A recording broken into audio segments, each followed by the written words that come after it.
Now that we've gotten that clear of where we stand at, let me properly introduce myself. For you guys that don't know me, my name is James. Last name is Rembert. The industry called me the Zillow killer, and I didn't name myself that. I wasn't that. I'm not that much of a. I have no ego, you guys. I'm from Harlem. I'm from New York. I'm confident. I'm not cocky at all. But when you hear the Zillow killer concept, what I'm teaching you guys is how to garnish the attention by osmosis. Right? I don't care about what Zillow does because I understand what the internet is. Now, with that being said, a lot of places that you guys are going or trying to get to, I'm pretty confident I can say I've been there. Right? Right now, I sold real estate for successfully 4 years. Well, 3 years. I did. My first year was trash, you guys. My first year, I think I sold to like 4 people in a midget. And the reason why is because I relocated from Harlem down to South Jersey. And in my mind, I was going to come down to South Jersey and dominate the Black community. Now, here's the fascinating part about this, Andrea. Black people ain't buy shit from me. Nothing at all. Nothing at all, right? It had nothing to do with my identity or ethnicity. The problem was, and the problem that a lot of you guys are suffering from, is obscurity. Nobody knew who I was, right? And sometimes we have this misconception that we got our license, business is going to come. You ever heard that statement? If you build it, they'll come. Not true. Not true at all, right? It will require some work and a little bit of work ethic, and you have to shift how you operate inside this industry. Right? It's bigger than just selling a house. Now, what I did was I got my very first coach because I was failing like, I couldn't even tell you like how bad I was feeling. Like the shit made no sense, that I couldn't make this work. But I understood that there was something that I didn't get, right? And this is something I want to give you guys as a new paradigm. If you're not at a place where you're pulling from power, I promise you're failing at some point. I can guarantee you that. You need to position yourself around people that's actually pulling you in the direction you're trying to go. It doesn't matter who you connect yourself with, but you have to get around groups of people and environments that are congruent to where you're trying to go. Now, if you don't know where you're going, start there. Decide where you want to go, right?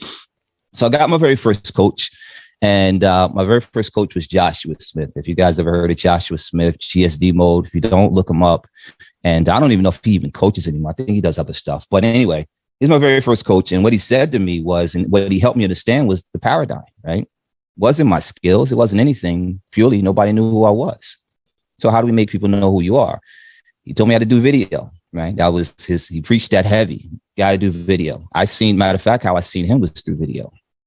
And when he said that to me, I cringed. And I cringed, Chloe, because I'm a recovering introvert. That was not my nature. That was not something I was very comfortable with. And I moved to a predominantly white community, and my intimidation of they're not going to buy from me put me at a place where I didn't want to put myself out there.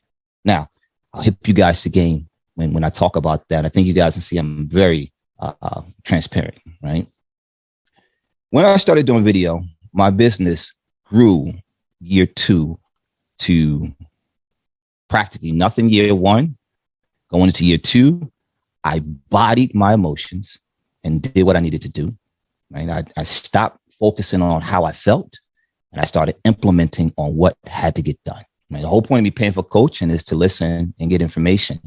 Information unapplied is a waste of time. Right? I say information without implementation is pure delusion. Don't fool yourself. If you guys are going to these conferences, listen to videos and podcasts and taking all these notes, and you're not applying it, you're living a fantasy.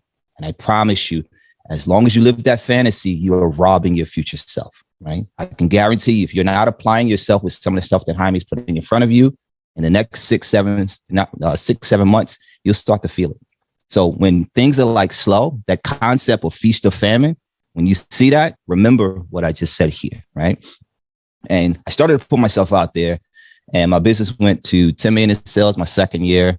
My third year did 13 million in sales. My fourth year, I started getting more into advertising and marketing. And a lot of people started asking me, what did I do? And I started going to different teams and brokerages, sharing what I did. Now, I don't know if you have this, but I had this and didn't know what it was. I always had a mindset of abundance, right? There was no scarcity in me. I didn't live a life of scarcity because I just felt as though the business was big enough for everybody. So here's something that you guys want to take on: the universal law of money, right? For you guys that's really trying to get there. Now, first, I'll reiterate, or I'll preface as money is just a tool, not a goal. I'll let you guys sort through that as you process that, right? The universal law of money is those of you that have a scarcity mindset will always pay up to those of us that have wealth-driven mindsets. It's just how money flows. It's just the way it is. So if you have a scarcity mindset, I kind of suggest you guys get rid of that ASAP. So I started going around and teaching, and they would always, after you start closing deals, people start trying to ask what you do. Like I was closing in my second year about 2-3 deals a week, right? To the point where the title agency, seeing what I was doing, decided to get behind me. Now, here's something you want to think about too. When you guys are serious about your dreams, when you guys are serious about your goals, you'll start to see people champion you. I'll let that sit for a little while. When you're serious about what you're doing and what you're going after, you ever see where you start working out and losing weight, and then you got other people, hey, I want to come with you. What are you doing? Asking questions. You'll start to see people champion your goals and your dreams. Well, they understood that I was a one-man show. I was going crazy. I'm closing deals. He got behind me and helped me structure my systems. Behind that, he helped me start to build out a team. In my 4th year, I decided to go part-time and build out Digital Natives.